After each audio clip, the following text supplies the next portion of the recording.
Hi guys, ఎలా ఉన్నారు అందరూ? మీషో నుంచి ప్రోడక్ట్ తెప్పించాను నేను. Vegetable peeler. దీని కాస్ట్ వచ్చి అరౌండ్ నాకు 89. మన రీసెంట్ సెల్లో తీసుకున్నాను. ఇప్పుడు దీని కాస్ట్ కొంచెం పెరిగింది. సో మీకు కూడా కావాలంటే లింక్ డిస్క్రిప్షన్ ఇస్తున్నాను, ట్రై చేయండి. అండ్ నెక్స్ట్ వన్ వచ్చేసి షూ ర్యాక్ అయితే మనకి చాలా స్పేస్ ఆక్యుపై చేస్తుంది కదా. సో ఇలాంటి షూ స్టాండ్స్ని తప్పకుండా ట్రై చేయండి.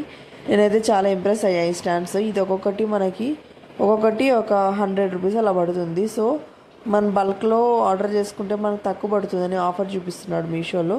రీసెంట్గా సేల్ జరిగింది కదా, ఇది కూడా అక్కడే ట్రై చేస్తాను. మీరు కూడా ఖచ్చితంగా ట్రై చేయండి. బాయ్. అండ్ నెక్స్ట్ వచ్చేసి లగేజ్ ప్యాకరు. మనకి ఇవి ఉంటాయి కదా, బెడ్షీట్స్ ఇవన్నీ పెట్టుకోవడానికి. దీనిలో కోసం అని నేను ఇలాంటిది ఒకటి ట్రై చేశాను. ఇంకా మనకి వింటర్ వచ్చేసింది. సో బెడ్షీట్స్తో మనకి ఇంకేం పని లేదు కదా. సో అందుకనేసి ఇలాంటివి మీరు కూడా తప్పకుండా ట్రై చేయండి. దీని కాస్ట్ వచ్చేసి అరౌండ్ మనకి ఒక 169 అలా ఉంది. స్పేస్ కన్జ్యూమ్ కాకుండా బాగా యూజ్ అవుతుంది. అండ్ నెక్స్ట్ ఇది ఒక మనకి జిమ్కి వెళ్ళడానికి టైం అవుతుంది. సో అలాంటప్పుడు మనం జ్యూస్ చేసుకోవాలి. అలాంటప్పుడు ఇదైతే మనకి చాలా హెల్ప్ఫుల్ అవుతుంది. ఇది రీఛార్జబుల్ అండి. మనం ఛార్జింగ్ పెట్టుకొని దీన్ని యూజ్ చేసుకోవచ్చు. దీని ఛార్జింగ్ వచ్చి ఆల్మోస్ట్ మనకి ఒక 10 hours వస్తుంది. మీరు కూడా ట్రై చేయండి. Thanks for watching.